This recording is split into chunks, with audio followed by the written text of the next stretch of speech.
Hey there, fellow wanderers of Middle-earth. You know, there's something that's always fascinated me about Tolkien's world, something that doesn't get talked about enough in the usual discussions about the ring and its power. We all know the story of the 9 kings of men who fell to Sauron's deception, how they became the Nazgûl, those terrifying wraiths bound forever to the Dark Lord's will. But here's what keeps me up at night. Why didn't this happen to the dwarves? 7 rings were given to the dwarf lords, just like 9 went to men. Sauron wanted to control them all, yet not a single dwarf ever became a wraith. Not one. This isn't just some footnote in the appendices. This is fundamental to understanding how Sauron's magic actually worked, and more importantly, why it failed against one of the free peoples. What I'm about to share with you goes deep into the foundations of Arda itself, into decisions made before the world even took shape, into the very nature of what it means to be a dwarf in Tolkien's universe. Let's go back to the beginning, before the sun and moon, before even the elves awoke. We're talking about the years of the lamps here, when the Valar were still shaping the world. Aula the smith, one of the Valar, got impatient. He wanted children of his own to teach, to share his love of craft and creation. So he did something unprecedented. He made the 7 fathers of the dwarves with his own hands, in secret, deep under the mountains. Now this wasn't part of Eru Ilúvatar's original design. The dwarves weren't in the music of the Ainur, that great song that shaped all of creation. Aul created them outside of that cosmic blueprint. When Eru discovered this, he wasn't exactly pleased, but he recognized Aula's genuine love for his creations. Here's the crucial part that most people miss. Eru didn't just let them exist, he adopted them, gave them true independent life and souls. But those souls, those fear, as the elves would call them, they were fundamentally different from the souls of elves and men who were born from the music itself. Think about what this means for a moment. Sauron crafted the rings of power by pouring his knowledge and malice into them. Using techniques he learned from studying the music of creation itself, corrupted by his master Morgoth. The 9 rings for men worked because they exploited something already present in human nature, something woven into them from the very beginning of Arda. But the dwarves, their nature came from outside that system. Sauron was working with a completely different spiritual architecture, trying to use keys that didn't fit the locks. In the Silmarillion, we learn that Aul made the dwarves strong, resilient, and stubborn because he knew they'd have to endure in a world filled with dangers. That stubbornness wasn't just physical, it went soul deep, built into the very foundation of what they were. When Sauron disguised himself as Anatar, the Lord of Gifts, and helped Celebrimbor forge the Rings of Power in the Second Age, he had a specific plan. The rings were meant to ensnare the wills of their bearers, to bind them to his own will through the one ring. With men, this worked horrifyingly well. The 9 kings took their rings around SA 2251, and within centuries they had faded into the Wraith world, becoming Sauron's most terrible servants. But here's what Tolkien tells us in the appendices. The 7 rings given to the dwarf lords only made them greedier for gold. That's it. They didn't fade, didn't become wraiths, didn't fall under Sauron's domination. In one of his letters, Tolkien specifically noted that the dwarves were made by Orly to be tough and resistant to domination. This wasn't an accident or a failure on Sauron's part to make the 7 rings properly. The dwarves themselves were the problem, from his perspective. They had no hooks in their souls for his corruption to grab onto. There's this moment that doesn't get enough attention back in the First Age. Morgoth, Sauron's master, and the original Dark Lord, tried repeatedly to enslave or corrupt the dwarves. He failed every single time. The dwarves fought in the wars of Beleriand. They made alliances with elves. They pursued their own goals. But Morgoth could never break them the way he broke so many others. He corrupted men almost from their awakening. He bred the orcs from captured elves, twisting them into something hideous. But the dwarves, they remained themselves. After Morgoth's defeat and Sauron's rise in the Second Age, Sauron was essentially trying the same techniques his master had already proven didn't work. The dwarves had been tested against the greater evil and held firm. What made Sauron think his rings would succeed where Morgoth's power had failed? Now let's talk about what actually happened with those 7 rings. The dwarf lords wore them. And yes, they fell deeper into their love of gold and precious things. The Ring of Thrall, for instance, helped the dwarves of Erebor accumulate incredible wealth, which eventually attracted Smaug the dragon. But here's the critical difference. King Thrall knew the ring was driving his gold hunger. He wasn't blind to it. He wasn't losing himself. When things got bad, when Smaug came, Thrall took the ring and left with his family. He made choices. He remained himself. Compare that to the 9. Those kings didn't even remember their own names after a few centuries. They became extensions of Sauron's will, empty shells filled with his malice. The dwarf lords might have become greedier, maybe even more paranoid about their hordes. But they were still making decisions, still leading their people, still aware of who and what they were. Thorin Oakenshield, grandson of Thrall, displayed some of that ring-influenced gold sickness even without wearing the ring himself, showing it could affect a bloodline. But even at his worst, even when he nearly betrayed his own quest, he was still Thorin. He could still choose differently in the end. Tolkien explains in the Silmarillion that when Eru adopted the dwarves, he told Aula they would sleep under the mountains until after the elves awoke, because the firstborn had to come first. But he also gave them a special fate. The dwarves believe, and Tolkien seems to confirm this in his writings, that when they die they don't go to the same place as elves or men. They go to the halls of Mandos, sure, but they're set apart there, waiting. And here's the beautiful part that connects to our question. Dwarvish tradition holds that at the end of days, at the final remaking of Arda, they'll wake again and help Aula rebuild the world. They have a guaranteed purpose beyond death, a cosmic role assigned by Eru himself. This isn't speculation or hope like men have. This is their known destiny. When you have that kind of certainty about what comes after, when you know your people have a role in the ultimate fate of creation itself, how can the promise of extended life or power from a ring truly tempt you? The Nazgûl were men who feared death, who grasped at the extended life the rings offered and paid for it by losing everything that made them human. The dwarves didn't fear there because they knew it wasn't really an ending at all. One more thing about Auli's creation that matters here. The dwarves speak Khuz'dûl, the language Auli himself taught to the Seven Fathers. It's mentioned in the appendices that dwarves guard this language jealously, never teaching it to outsiders, barely even speaking it in front of non-dwarves. They give themselves public names in other languages, but their true names, their real identity stays locked in Khuz'dûl.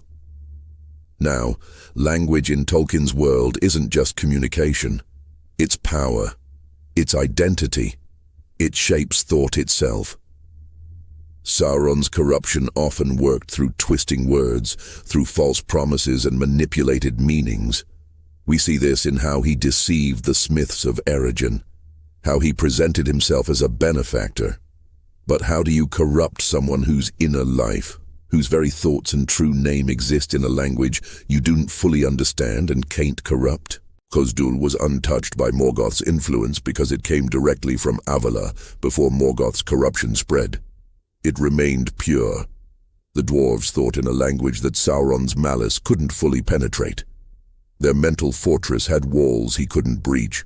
Let me paint you a picture of what becoming a Nazgûl actually meant. When those 9 kings first put on their rings, they probably felt amazing. Power, clarity, extended life, everything they wanted. But slowly, year by year, they started to fade. First, they probably noticed they cast no shadow in sunlight. Then maybe they realized they could see things others couldn't. glimpses of the unseen world where spirits dwell. Eventually, they existed more in that shadow realm than in the physical world. Their bodies became invisible, sustained only by the dark will of Sauron and their own rings. They became ring-wraiths, neither living nor dead, trapped forever in a state of existence that was more like a nightmare than life. Everything that made them who they were got burned away, leaving only hunger for the ring and obedience to Sauron. Now, the dwarves who wore their rings never showed even the slightest sign of starting down this path, not even the beginning stages. King Durin III, one of the earliest dwarf lords to receive a ring, ruled for centuries after receiving it and remained completely himself. His people never noticed him fading or becoming wraith-like. This suggests that whatever process turns a ring-bearer into a Nazgûl, it couldn't even get started with dwarves. The door was locked from the inside. There's something profound in how dwarves relate to stone and earth. Throughout Tolkien's works, we see them described as having an almost supernatural connection to the mountains. They can sense ore through solid rock. They know when stone is solid or hollow. They feel at home in the deep places of the world where other races feel only darkness and fear. In The Hobbit, Thorin talks about how the mountain is in his blood, how Erebor calls to him across all the miles of his exile. This isn't metaphor in Tolkien's world, this is literal spiritual connection. The dwarves are stone kindred, earthbound in a way that anchors them firmly to the material world. Becoming a Nazgûl requires the opposite. It requires letting go of physical reality, drifting into the shadow realm, existing primarily as a spiritual entity of malice and hunger. Can you see the problem? Asking a dwarf to fade from the material world is like asking a fish to live on land. It goes against their fundamental nature. They're too heavy, too solid, too real. The mountains wouldn't let them go, even if they wanted to leave. Tolkien wrote in his letters that the dwarves were meant to endure, to last through ages when other peoples might fade or fail. Auli designed them with Morgoth in mind, knowing that his creations would face a world where evil existed and would try to destroy or dominate everything good. So he made them resilient, not just in body, but in spirit. When Sauron's power reached out through the Seven Rings, trying to bind the dwarf lords to his will, he ran into that resilience. It was like trying to corrupt a mountain. You could mark it, scar it, maybe even crack it, but you couldn't fundamentally change what it was. The gold hunger the rings caused was a surface effect, like weathering on stone. It didn't reach deep enough to alter the core of who the dwarves were. And because Sauron needed to change someone at their deepest level, to make them a Nazgûl, to burn away everything they were and replace it with his own dark will, he simply couldn't do it to beings who were made from the beginning to resist exactly that kind of transformation. Here's something that often gets overlooked. Dwarvish culture is intensely communal in specific ways. Yes, they're individualistic in their pride and their craft, but their identity is deeply tied to their clan, their hold, their king. A dwarf isn't just himself. He's a member of Durin's folk or Firebeard's line, or one of the other houses. When Thorin Oakenshield is dying in The Hobbit, he doesn't talk about his personal glory or his own legacy. He talks about his people, about how he failed them, and how Bilbo has shown him a better way. The Rings of Power worked on men, partly because they appealed to individual ambition, personal power, the desire to rise above others.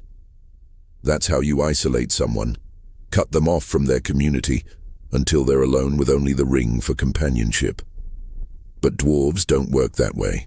Even a king wearing a ring of power still saw himself primarily as a member of his people, responsible for his folk. The ring could make him greedier, could make him hoard wealth that should have been shared, but it couldn't cut those fundamental ties. Without severing those connections, without isolating the ring-bearer from everything that gave his life meaning, the transformation into a Nazgûl couldn't begin. Think about the practical timeline here. The 7 rings were distributed to the Dwarf Lord sometime in the early Second Age, probably around the same time or shortly after the 9 went to men. We know that by the time of the War of the Last Alliance at the end of the Second Age, about 3,000 years later, all 9 men had already become full Nazgûl. They fought in that war as Sauron's servants, but the dwarves who'd been wearing their rings for just as long, still normal, still dwarves, still leading their kingdoms and mining their mountains. If the process was going to start, it would have started by then. 3,000 years is enough time for anything magical to take full effect. But nothing happened. Later, in the Third Age, we know that Sauron and his servants managed to reclaim several of the rings. Some were taken by dragons, consuming the hoards where dwarves kept them. Others, Sauron recovered through torture and force. The last one, Thror's ring, eventually made its way to Thrain, Thorin's father, and Sauron took it from him in the dungeons of Dol Guldur. But here's the thing. Even Thrain, driven mad by torture and despair in Sauron's dungeon, even he didn't become a wraith. He died as a dwarf, broken but still himself. Gandalf found him there and heard his last words, and they were the words of a dwarf, grieving for his people, not the empty voice of a servant of Sauron. Let's get into something darker. Morgoth's curse on the dwarves. After the dwarves of Nogrod killed King Thingol and stole the Silmaril in the First Age, Melian spoke a prophecy that no good would come of that treasure for them, and she was right. The dwarves who took the Silmaril were destroyed. But here's the interesting thing. This curse, this doom on the dwarves who stole from an elf king, it still didn't make them susceptible to the kind of corruption Morgoth usually inflicted.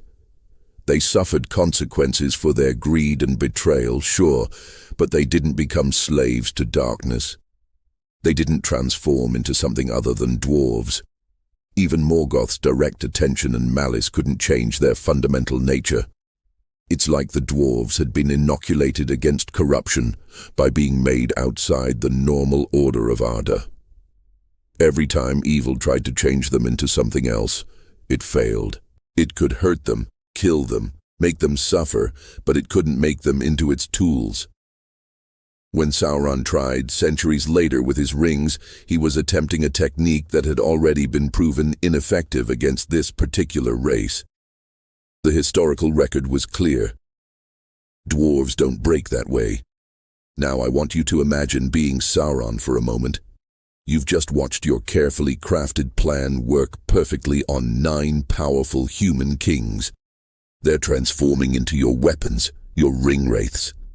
But those 7 rings you gave to the dwarves, nothing. Just some greedier dwarves sitting on bigger piles of gold. That's got to be frustrating. In Unfinished Tales, we get hints that Sauron tried multiple approaches with the dwarves. He sent emissaries to Erebor and other dwarf kingdoms, trying to forge alliances or buy loyalty. He tortured dwarf lords to learn the locations of the rings. He spent resources and time on the dwarf problem, but he never succeeded in truly dominating them. This wasn't for lack of trying or lack of power. This was a fundamental incompatibility between his magic and their nature. Sauron's power came from understanding and corrupting the patterns of creation, from turning natural desires and fears into chains.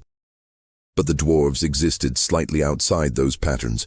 They were Arda's unexpected children, the people who shouldn't have existed according to the original design, and that very irregularity made them immune to certain kinds of corruption. Here's a question worth pondering. What exactly makes a Nazgûl a Nazgûl? It's not just wearing a ring. Frodo wore the one ring itself, the master of all the others, and he didn't become a wraith even though the ring was working on him. Sam wore it briefly too. So there's more to it than just putting on the ring. From what Tolkien tells us, it seems like the transformation requires a combination of factors. The ring-bearer has to be susceptible to the ring's particular promises. They have to value the things the ring offers, mainly power and extended life, enough to accept the ring's bargain. Then, over time, as they use the ring's power and accept its gifts, they're slowly pulled into the wraith world. Their physical form fades because they're investing more and more of their being into the unseen realm, where the ring's true power operates. But dwarves didn't want extended life the way men did. They had their own relationship with mortality in the afterlife. They didn't fear death because they knew where they were going, and power. Sure, they wanted influence and wealth, but not the kind of domination over others that the rings offered. They wanted to craft, to build, to delve deep and create wonders. The rings could feed their gold hunger, but they couldn't offer what the dwarves truly valued in a way that would tempt them to sacrifice themselves. Let me share something from Tolkien's essays that really clarifies this. He wrote about how the rings exploited the fundamental desires and fears of different races. For elves, the rings offered the power to preserve what they loved and prevent fading and change. That's why the 3 elven rings, though made without Sauron's direct touch, were still dangerous. For men, the rings offered power and extended life, playing on humanity's fear of death and desire for control. But for dwarves, Tolkien notes that their main desire was for wealth and craftsmanship. The rings could amplify that desire, make them obsessed with accumulating treasure. But that obsession didn't require them to fade into the shadow realm.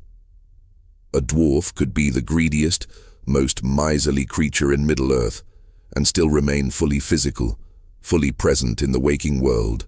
The transformation into a Nazgûl required letting go of physical reality, investing yourself in the realm of spirit and shadow.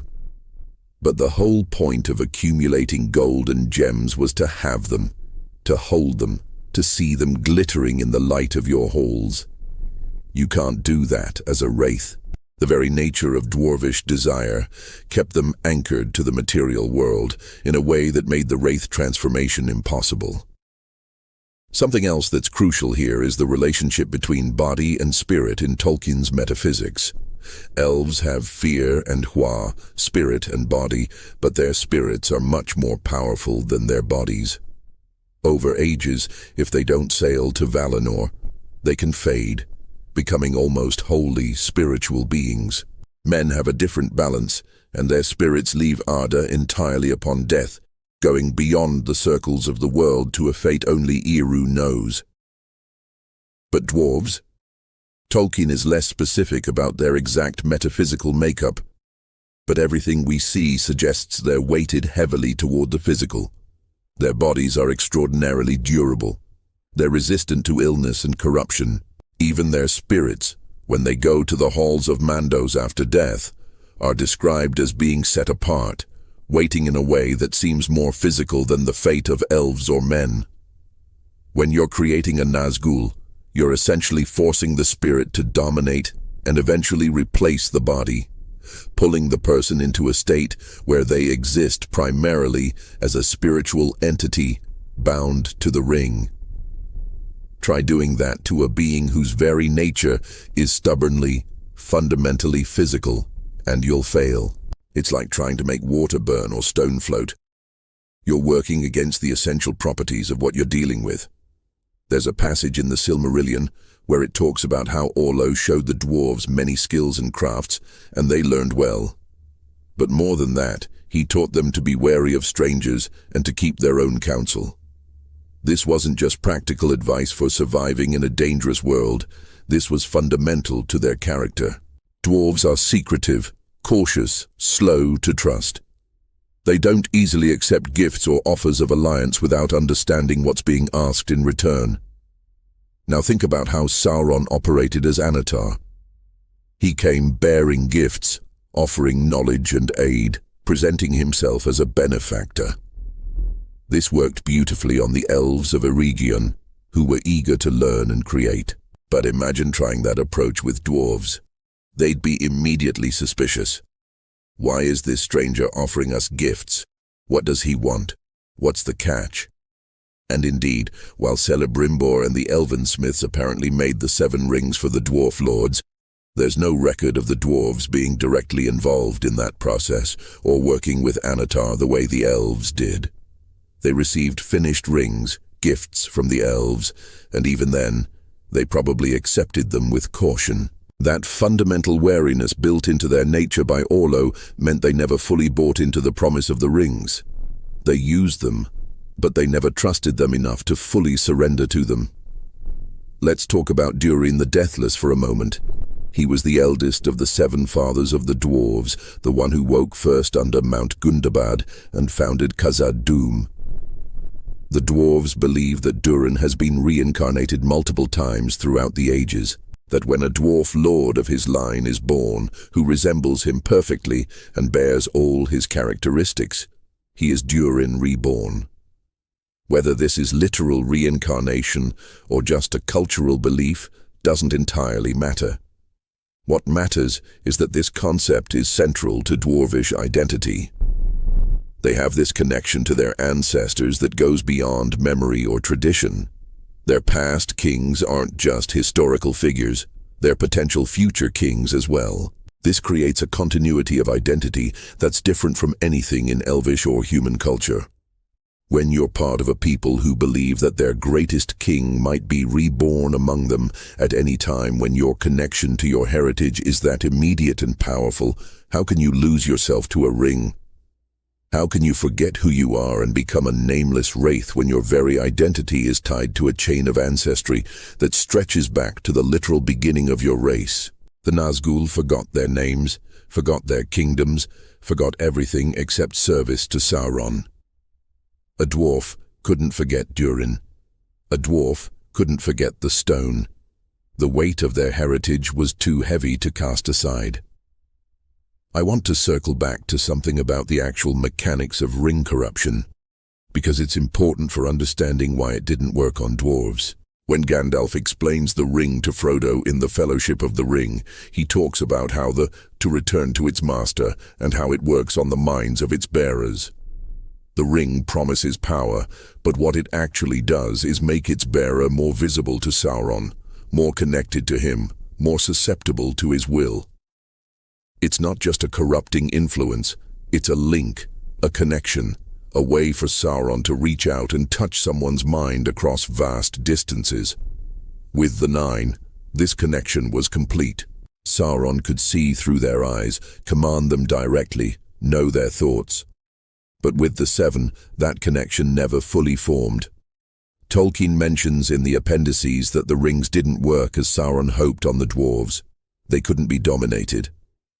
This suggests that when Sauron reached out through the 7 rings, trying to establish that mental link, he found nothing to grab onto. The dwarvish mind was too different, too foreign, structured in a way that his consciousness couldn't interface with properly. It's like trying to plug a device into an incompatible socket. The power is there, but the connection just doesn't work. Consider what we know about dwarvish stubbornness from every story in Middle-earth.